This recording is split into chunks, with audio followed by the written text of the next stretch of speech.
নমস্কার বন্ধুরা, education culture YouTube চ্যানেলে তোমাদের প্রত্যেককে স্বাগতম। তোমরা যারা West Bengal state council of technical and vocational education and skill ডেভেলপমেন্টের আন্ডারে বর্তমানে সেকেন্ড সেমিস্টারের স্টুডেন্টরা রয়েছো, তো তোমরা কিন্তু বিশেষভাবে চিন্তিত একটা বিষয় নিয়ে, কারণ আজ অর্থাৎ 10ই জুন 2025 আজ তোমাদের কিন্তু শেষ থিওরিটিক্যাল এক্সামিনেশান ইভেন সেমিস্টারের, যেটা হচ্ছে তোমাদের ইঞ্জিনিয়ারিং মেকানিক্স। তো এই সাবজেক্টটিতে কিন্তু তোমাদের অনেকেরই কিন্তু কিছুটা হলেও প্রবলেম হয়, এবং যার ফলে তোমরা কিন্তু অনেকেই এর সিলেবাস শেষ করতে পারোনি। তোমাদের কথা মাথায় রেখে এই চ্যানেল থেকে আমি কিন্তু সুপার সাজেশান সিরিজের কিছু ভিডিও লঞ্চ করেছিলাম, তাতেও তোমাদের খুব একটা ভালো রেসপন্স দেখা যায়নি বলে আমি সেই সিরিজটা বন্ধ করেছি। আজকে তোমাদের কিন্তু এক্সামিনেশান 10 তারিখ। তো এক্সাম দিতে যাওয়ার আগে আমি তোমাদের সাথে কিছু special MCQ type question share করছি, যে প্রশ্নগুলো হয়তো পরীক্ষায় আসতে পারে, তাই তোমরা পরীক্ষা দিতে যাওয়ার আগে একবার চোখ বুলিয়ে নেবে। তো দেখো, একদম আমরা প্রশ্নতে প্রবেশ করি আর কোনো কথা না বাড়িয়ে। প্রথম প্রশ্ন দিয়েছে, দেখো একদম সহজ প্রশ্ন থেকে শুরু করেছি। The unit of force in SI units is. SI unit তোমরা জানো, ইউনিট মূলত CGS centimetre gram system, MKS metre kilogram second system এবং এফপিএস ফুট পাউন্ড সিস্টেমে মাপা হয়। তো আমাদের যে ফোর্স রয়েছে, ফোর্সের কি ইউনিট, ফোর্সের এসআই ইউনিট তোমরা প্রায় প্রত্যেকে জানো, এটা আলাদা করে কিছু বলার নেই। সেটা হচ্ছে কিন্তু তোমার নিউটন। ঠিক আছে, প্রত্যেকেই জানো। এর অপশান আনসার হবে অপশান বি। প্রথমে তোমরা লিখতে পারো অপশান এ কিলোগ্রাম। কিলোগ্রাম কার মানে এসআই ইউনিট ওজনের। ঠিক আছে, ওজনের ইউনিট হচ্ছে কিলোগ্রাম। নিউটন হচ্ছে তোমার ফোর্সের এসআই ইউনিট। ডাইন হচ্ছে ফোর্সের সিজিএস ইউনিট এবং জুল হচ্ছে কিন্তু এনার্জির ইউনিট। আশা করি তোমরা প্রত্যেকেই বুঝতে পারছো। ঠিক আছে, নেক্সট দেখো question number 2। Forces are called concurrent when their lines of action meet in। এটা কিন্তু একটা অত্যন্ত ইম্পর্ট্যান্ট প্রশ্ন, তোমরা প্রত্যেকে করে যাবে। কোনো ফোর্সকে বা ফোর্স সমূহকে আমরা কখন বলবো যে তারা কনকারেন্ট ফোর্স, এবং তাদের লাইন অফ অ্যাকশন কোথায় মিট করবে। দেখো, যদি অনেকগুলো ফোর্স, ঠিক আছে, অনেকগুলো ফোর্স, ধরো এটা একটা পয়েন্ট, যে পয়েন্টটাকে আমি বি বলছি, এদিক থেকে একটা পয়েন্ট আসছে, ফোর্স আসছে, এদিক থেকে 10 কিলো নিউটনের ফোর্স আসছে, এদিক থেকে ধরো 20 কিলো নিউটনের ফোর্স আসছে। এদের যদি লাইন অফ অ্যাকশন একটা নির্দিষ্ট স্থানে যদি মিট করে, একটা নির্দিষ্ট পয়েন্টে যদি মিট করে বা পয়েন্ট থেকে যায়, তখন আমরা বলবো যে এই ফোর্সটা হচ্ছে একটা কনকারেন্ট ফোর্স। তাহলে এর আনসার কি হবে? আনসার হবে অপশান এ, 1 পয়েন্ট। ঠিক আছে, forces are called concurrent when their lines of action meet in 1 point। Next দেখো কোশ্চেন নাম্বার 3। এটাও কিন্তু ফোর্স সিস্টেম থেকে একটা ইম্পর্টেন্ট প্রশ্ন। কি বলেছে দেখো, forces are called coplanar when all of them acting on a body lie in। কখন আমরা দুটো ফোর্সেসকে কোপ্লেনার ফোর্স বলবো? যখন তারা একটা নির্দিষ্ট প্লেনের উপর, অনেকগুলো ফোর্স যদি একটা নির্দিষ্ট প্লেনের উপর থাকে, তাহলে তাকে আমরা বলবো কিন্তু তোমার যে সেটা হচ্ছে তোমার কোপ্লেনার ফোর্স। তাহলে এর আনসার হচ্ছে 1 প্লেন। অপশান বি হবে এর আনসার। ঠিক আছে, নেক্সট দেখো 4 নম্বর প্রশ্ন। Effect of a force on body is depends upon. কোনো ফোর্সের যে এফেক্ট কোনো একটা বডির উপর, ধরো এখানে আমার কোনো একটা বডি রাখা আছে, ঠিক আছে, এটা কোনো একটা স্মুথ আমি সারফেস ধরছি, যেহেতু আমি ফ্রিকশনকে এখানে কনসিডার করব না তাই। ঠিক আছে, এখানে এ ধরো কোনো একটা বডি আছে, ঠিক আছে, এর উপরে যদি আমরা ফোর্স অ্যাপ্লাই করি, ধরো আমি একটা কিন্তু তোমার পুল, আমি একটা 20 কিলো নিউটনের পুল যদি অ্যাপ্লাই করি এর উপরে, তো এই যে আমার 20 কিলো নিউটনের যে আমি ফোর্সটা এখানে অ্যাপ্লাই করলাম, ফোর্সটা সেটা কার কার উপর ডিপেন্ড থাকবে? অপশান দেখো লেখা আছে, অপশান এ রয়েছে ম্যাগনিটিউড, ফোর্সের ম্যাগনিটিউডের উপর। অপশান বি হচ্ছে দেখো ডাইরেকশান, ফোর্সের ডাইরেকশানের উপর। 3 নম্বর হচ্ছে position or line of action, কোন পজিশানে বা কোন লাইনের উপর আমরা ফোর্সটা ক্রিয়াশীল করছি। এবং অপশান ডি হচ্ছে অল অফ দ্য অ্যাবাভ। তার মানে তোমরা বুঝতেই পারছো যে আনসার অবশ্যই এর কিন্তু অল অফ দ্য অ্যাবাভ হবে। তার কারণ দেখো ফোর্স আমি কত কিলো নিউটনের দিলাম, 20 কিলো নিউটন, এর একটা ম্যাগনিটিউড আছে। এবার হচ্ছে ফোর্সটা আমি কোন ডাইরেকশনে দিচ্ছি, আমি পুশ দিচ্ছি না পুল করছি, সেটা কিন্তু তোমাদেরকে দেখতে হবে। এবং আমাদের যে পজিশনটা কোথায়, কোন পজিশনে আমরা বল প্রয়োগ করছি, কোনাকুনিভাবে, আড়াআড়িভাবে, সোজাসুজিভাবে, ভার্টিক্যালি, হরাইজন্টালি, কোনভাবে, তো সেটা কিন্তু আমাদেরকে দেখতে হবে। নেক্সট 5 নম্বর প্রশ্ন দেখো, আ force is completely defined when we specify. কখন আমরা একটা ফোর্সকে বলবো যে হ্যাঁ এই ফোর্সটা কমপ্লিটলি ডিফাইন করা গেল।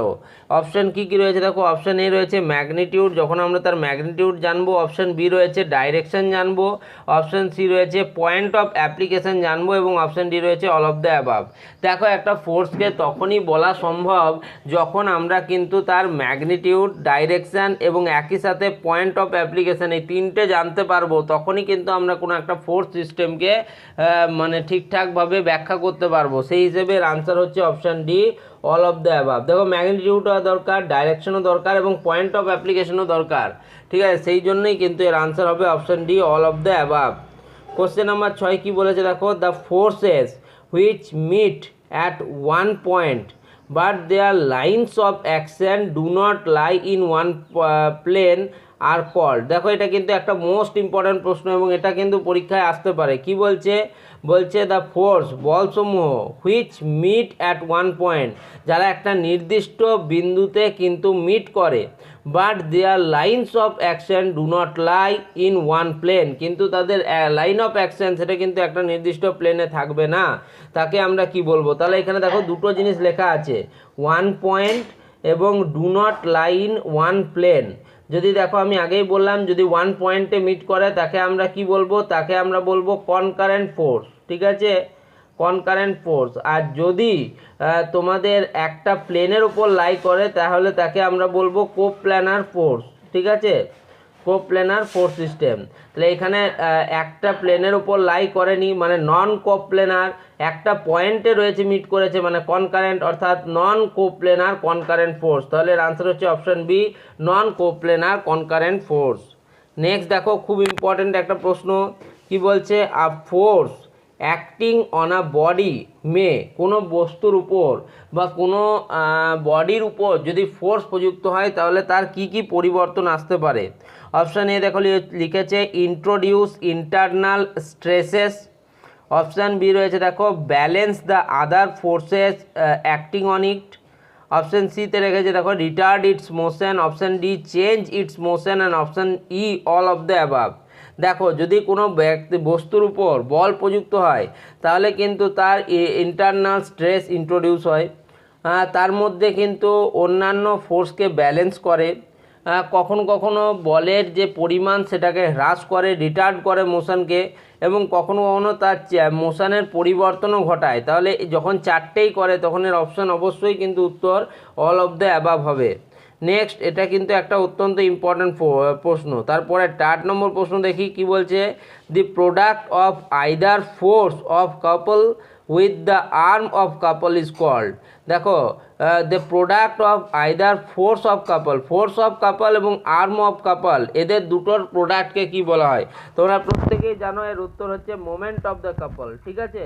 মোমেন্ট অফ দ্য ফোর্স কেউ করে দিয়ে আসো না, কারণ এখানে কাপল নিয়ে প্রশ্ন দিয়েছে, তাই মোমেন্ট অফ কাপল, ঠিক আছে। এখানে আর্ম বলতে পারপেন্ডিকুলার ডিস্টেন্স বোঝানো হচ্ছে, তাহলে force into perpendicular distance equals to moment. যদি তোমরা মোমেন্টের যদি ডেফিনেশন বলো তাহলে moment is the ability or moment is the product of force and the perpendicular distance, ঠিক আছে। তো সেখান থেকেই তোমরা কিন্তু এর উত্তরটা পেয়ে যাবে একদম। এটা কিন্তু তোমার বলতে পারো ডেফিনেশন নির্ভর একটা প্রশ্ন। 9 নম্বর প্রশ্ন কি বলেছে দেখো, the coefficient of friction depends on. এই প্রশ্নটাতে অনেকের ভুল হয়, এর উত্তরটা আমি তোমাদের বলে দিচ্ছি। দেখো আমরা যে কোঅফিসিয়েন্ট অফ ফ্রিকশন সেটা কিন্তু মিউ হয়। এবার দেখো এটা হচ্ছে কোনো একটা সারফেস, এটা রাফ সারফেস, যেহেতু আমরা এখানে ফ্রিকশনকে কনসিডার করছি, এখানে কোনো একটা বস্তু লেটসে এ রাখা আছে।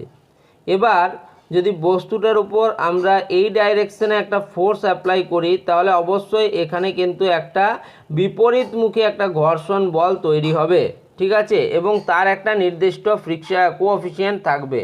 তো এই কোঅফিসিয়েন্টটা কিন্তু মেনলি ডিপেন্ড করে নেচার অফ দ্য সারফেস। এখানে অনেকেই কিন্তু ভুল করে all of the above choose করে আসে, কিন্তু এর উত্তর হবে কোঅফিসিয়েন্ট অফ ফ্রিকশন ডিপেন্ড করে নেচার অফ সারফেস, সারফেসটা কেমন তার উপর কিন্তু সব থেকে বেশি এটা ডিপেন্ড করে। তো এর আনসার হবে option D, nature of surface.